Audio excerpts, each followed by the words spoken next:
This is a CBS News special report. I'm Norah O'Donnell in Washington. In just moments, President Biden will deliver an Oval Office address to the nation, only the second of his presidency after traveling to Israel just yesterday.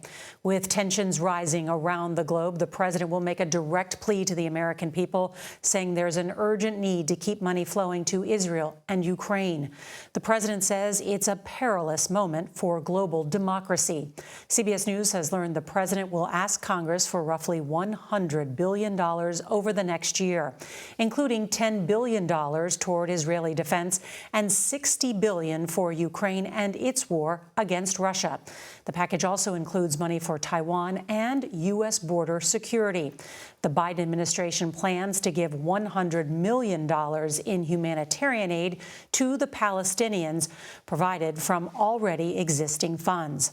Now, Gaza remains blocked off, its people unable to leave. Agreements have been made to get aid in, but the situation at this hour remains fluid. And also this new tonight, news of a U.S. Navy destroyer firing the first American shots of this conflict, taking down drones and missiles coming from Yemen, potentially heading towards Israel.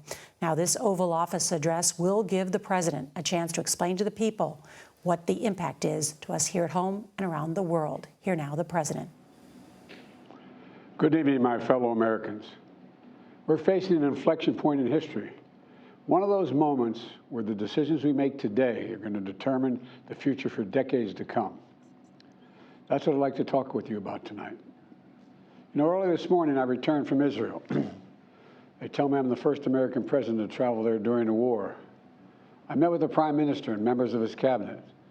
And most movingly, I met with Israelis who had personally lived through horrific horror of the attack by Hamas on the 7th of October.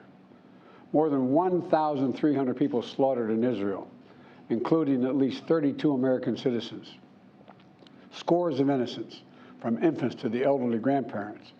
Israelis, Americans taken hostage. As I told the families of Americans being held captive by Hamas, we're pursuing every avenue to bring their loved ones home.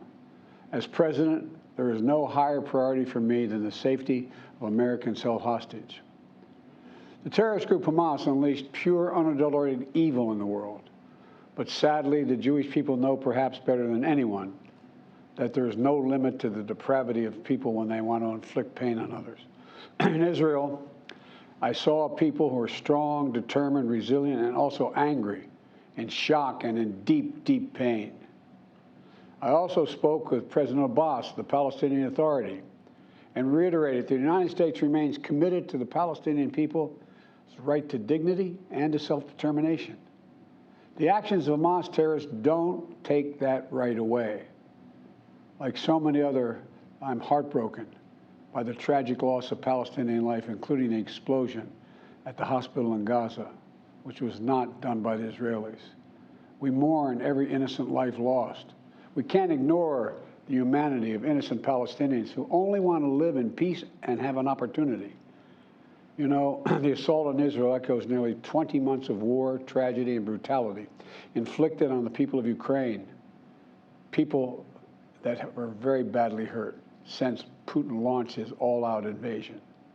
We've not forgotten the mass graves, the bodies found bearing signs of torture, rape used as a weapon by the Russians, and thousands of Ukrainian children forcibly taken into Russia, stolen from their parents. It's sick.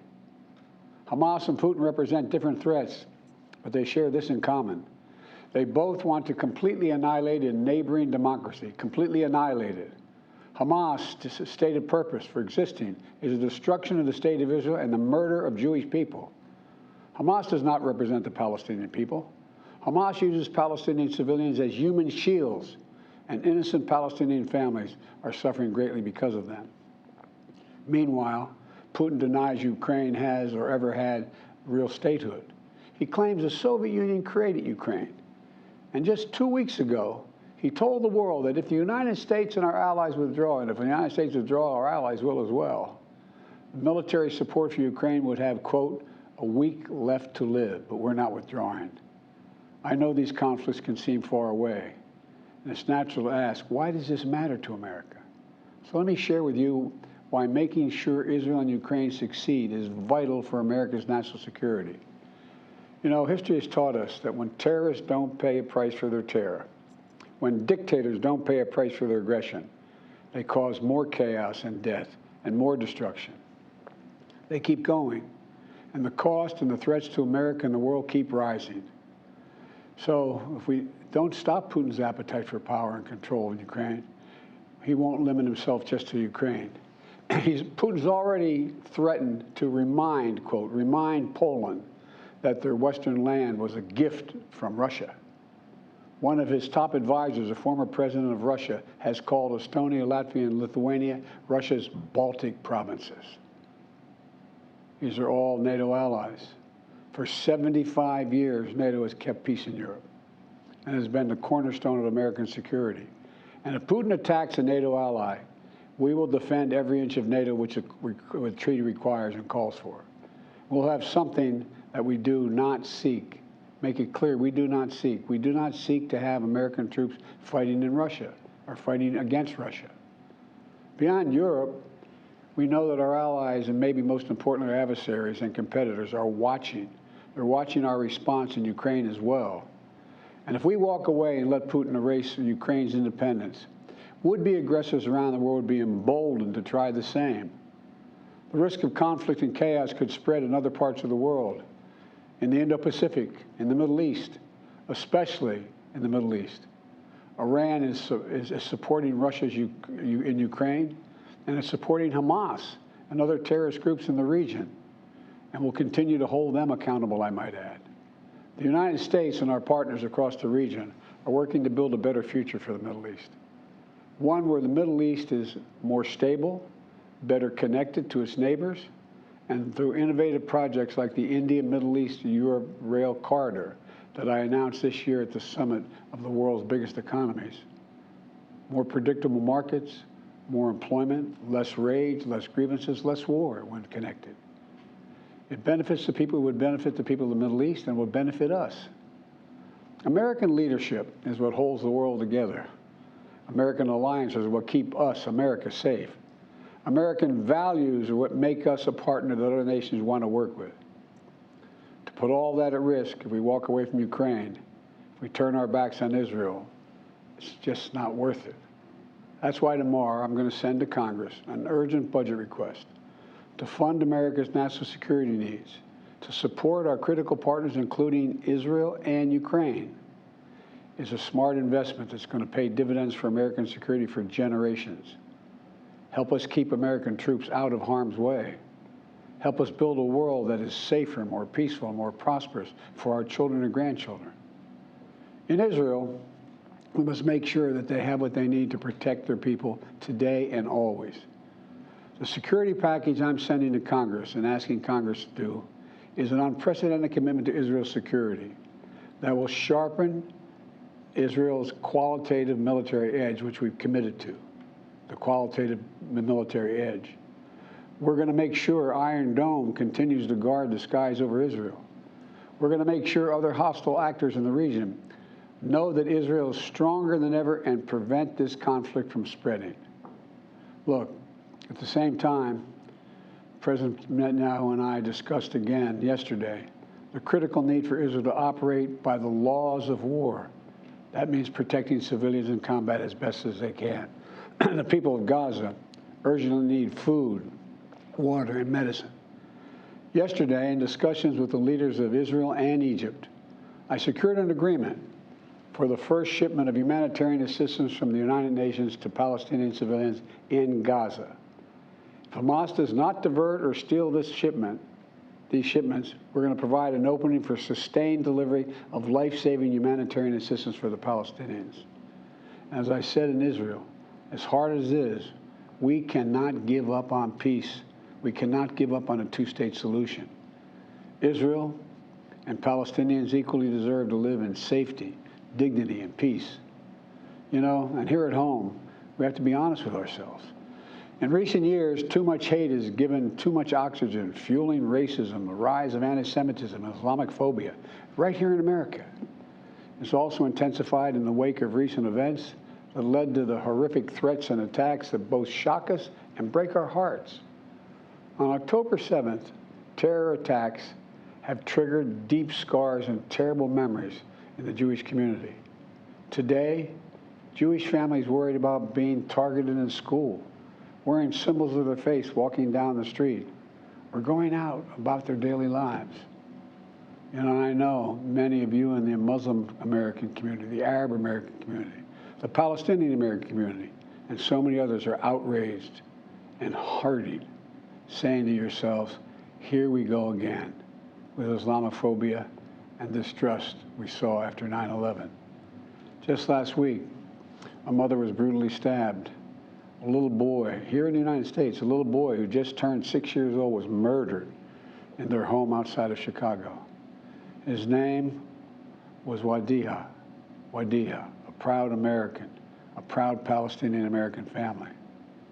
We can't stand by and stand silent when this happens. We must, without equivocation, denounce anti-Semitism. We must also, without equivocation, denounce Islamophobia. And to all you hurting, those of you hurting, I want you to know I see you. You belong. And I want to say this to you. You're all America. You're all America. This is in a moment, you know, in moments like these, when fear and suspicion, anger and rage run hard, that we have to work harder than ever to hold on to the values that make us who we are.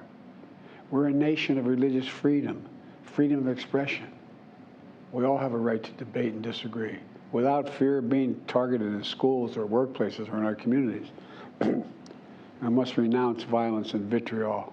See each other not as enemies, but as fellow Americans. When I was in Israel yesterday, I said that when America experienced the hell of 9/11, we felt enraged as well. While we sought and got justice, we made mistakes. So I cautioned the government of Israel not to be blinded by rage. And here in America, let us not forget who we are. We reject all forms of hate, whether against Muslim, Jews, or anyone. That's what great nations do, and we are a great nation. On Ukraine, I'm asking Congress to make sure we can continue to send Ukraine the weapons they need to defend themselves and their country without interruption, so Ukraine can stop Putin's brutality in Ukraine. They are succeeding. When Putin invaded Ukraine, he thought he would take Kyiv and all of Ukraine in a matter of days. Well, over a year later, Putin has failed, and he continues to fail. Kyiv still stands because of the bravery of the Ukrainian people. Ukraine has regained more than 50% of the territory Russian troops once occupied, backed by U.S.-led coalition of more than 50 countries around the world, all doing its part to support Kyiv.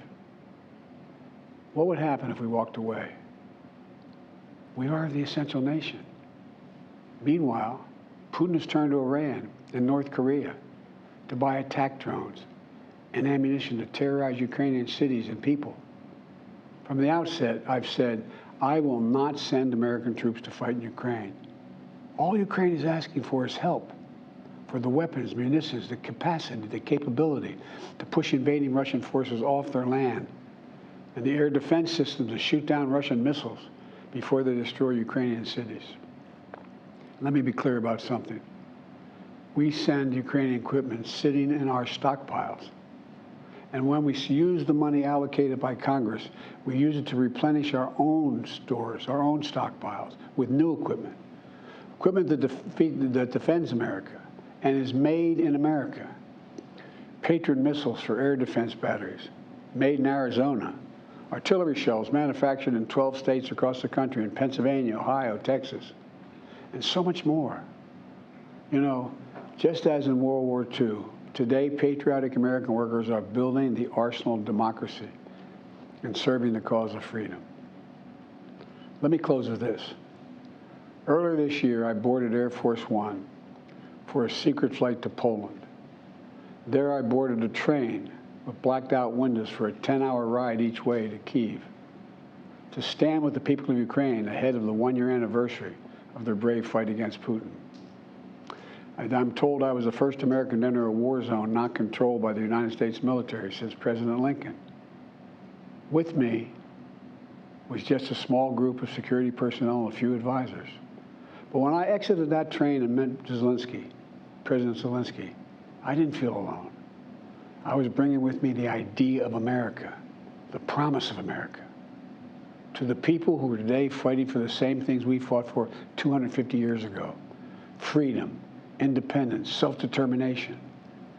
And as I walked through Kyiv with President Zelensky, with air raid sirens sounding in the distance, I felt something I've always believed, more strongly than ever before.